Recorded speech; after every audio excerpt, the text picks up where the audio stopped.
Supreme Court decision? Well, I want to issue a correction from your opening and from something he said at the end of the last segment that this was a big win for Donald Trump. I don't think it's a big win. I don't think it's a big deal. That's not a correction so much as a disagreement. A disagreement, a friendly disagreement. I think it's not a big deal because I don't think it's going to affect the schedule that much, and I think it actually shows I think it shows the weakness of Donald Trump's immunity claim. And I say that as somebody, as Norm Eisen pointed out in the green room to me, I'm the only person in the universe who ever wrote a brief that won a Supreme Court immunity case for a president, against the president. That was against Bill Clinton, Paula Jones, yeah. And so and I can go through how this works. I mean, we've got the D.C. Circuit which has acted really, really, really fast in prior appeals. They've set this case down for argument on January 9th.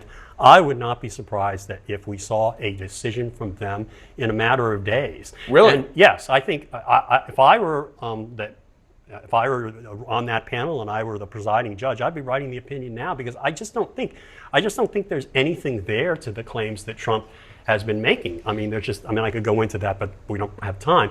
But and so I think this case will be disposed of in the intermediate appellate court by the middle of January, by the third week in January at the latest.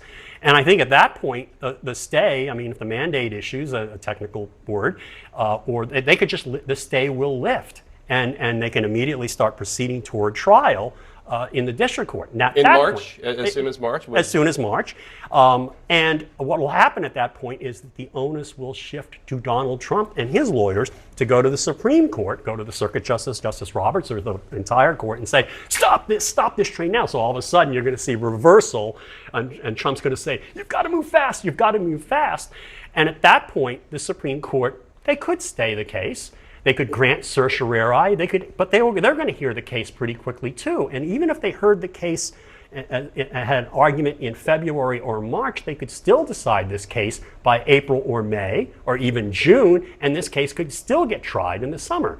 But there's another possibility that I wouldn't discount, which is this case is so meritless that the Supreme Court just decide, we're not going to hear it right now. We're going to deny cert. And I know, Jack meritless Smith, because your argument is there's no way that what he was doing in trying to overturn the election was in the course of the presidential and there's the cases he relies on are civil cases, and that just does not carry on over to immunize a president from committing crimes against the very country that he's sworn to uphold the laws of.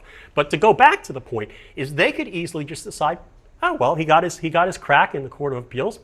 We're not going to hear this case now.